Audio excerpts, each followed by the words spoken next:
অবৈধ টোটো চালকদের বিরুদ্ধে অটো চালকদের আন্দোলন। এদিন দুর্গাপুরের ডিভিসি মোড় থেকে মহকুমা শাসকের দফতর পর্যন্ত একটি মিছিল সংগঠিত করে অটো চালকরা। এরপর মহকুমা শাসকের দফতরের রাস্তার সামনে বসে পড়ে বিক্ষোভ দেখাতে থাকে অটো চালকরা।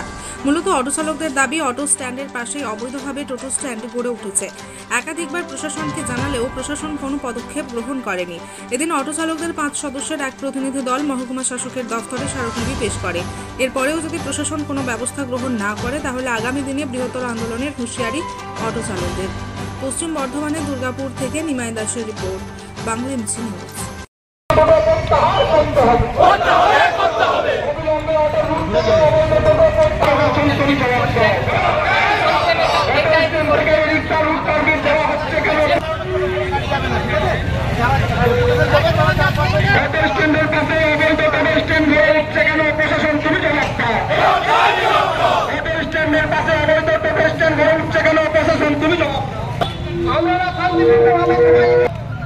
সমস্ত অটোচালককে বলা হচ্ছে আমরা শান্তিপূর্ণভাবে এগিয়ে আসুন এবং এক জায়গায় জড়ুন।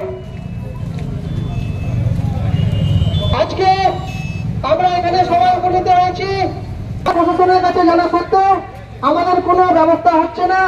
তাই আমাদের পিঠ দেওয়ালে ফেটে গেছে। আজকে বাধ্য হয়ে আমরা রাস্তায় নেমেছি। তাই প্রশাসনের কাছে ব্যবস্থা না করে নতুন ভাবে ইরিস্কার পারমিট না দেওয়া হয় সেই আবেদন আমরা প্রশাসনের কাছে জানাবো। কারণ গভর্নমেন্টকে সমস্ত রকম রেভিনিউ দিয়ে শান্তিপূর্ণভাবে আমরা অটো চালকদের যাত্রী পরিষেবা দিয়ে থাকি।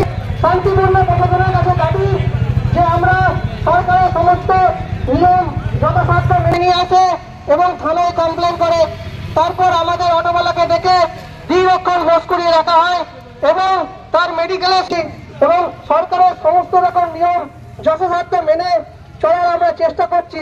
তা সত্ত্বেও কিন্তু টোটোওয়ালাদের দ্বারা প্রতিনিয়ত আমাদের নিগ্রহ হচ্ছে এবং যদি আমরা পুলিশ প্রশাসনের কাছে যাচ্ছি তাদের বক্তব্য আমরা দুপক্ষকে কেস করে দিচ্ছি, কোর্ট থেকে আপনারা জামিন নেন। তাহলে আমরা প্রশাসনের কাছে দাবি জানাচ্ছি, তাহলে আমরা লিগ্যাল কাগজপত্র করবো কেন? তাতে আমরা সবকিছু করাচ্ছি।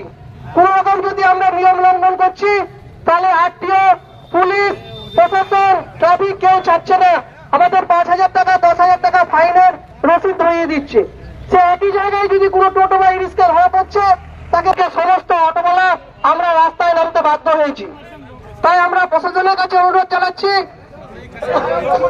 1 লক্ষ টাকা বেতন তারা 8টা 10টা করে টোটো বার করে রাস্তায় ছেড়ে দিয়েছে এবং আমাদের সাধারণ গরিব অটোওয়ালা যারা খেটে খায় তাদের সঙ্গে প্রতিনিয়ত ঝামেলা করছে এবং তারা ঘরে বসে বসে 200 টাকা 250 টাকা কামাচ্ছে।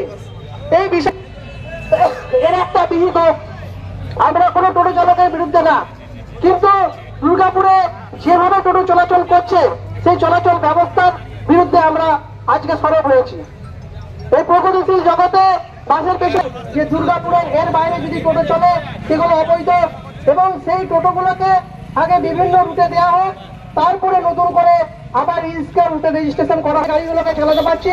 কিন্তু বারবার আমরা আরটিও ডিপার্টমেন্টের কাছে অনুরোধ জানাচ্ছি যে পারমিটের জন্য, সেই পারমিট তারা এখনো পর্যন্ত আমাদের দিতে পারেনি। হবে এখানে এখন দেখা যাচ্ছে প্রশাসনের যা নীতি, কোনো ব্যবস্থাই নেই এবং বৈধতার নামে নতুন ভাবে রেজিস্ট্রেশন করা হচ্ছে। তাহলে যে 5,000 টোটোওয়ালা রয়েছে তারা কোথায় যাবে? তারা তো রাস্তায় গাড়ি, তার কোনো নির্দিষ্ট নিয়ম নেই। যখনই কোনো ঝামেলা হচ্ছে পুলিশ প্রশাসনের কাছে আমরা যাচ্ছি তখন তারা বলছে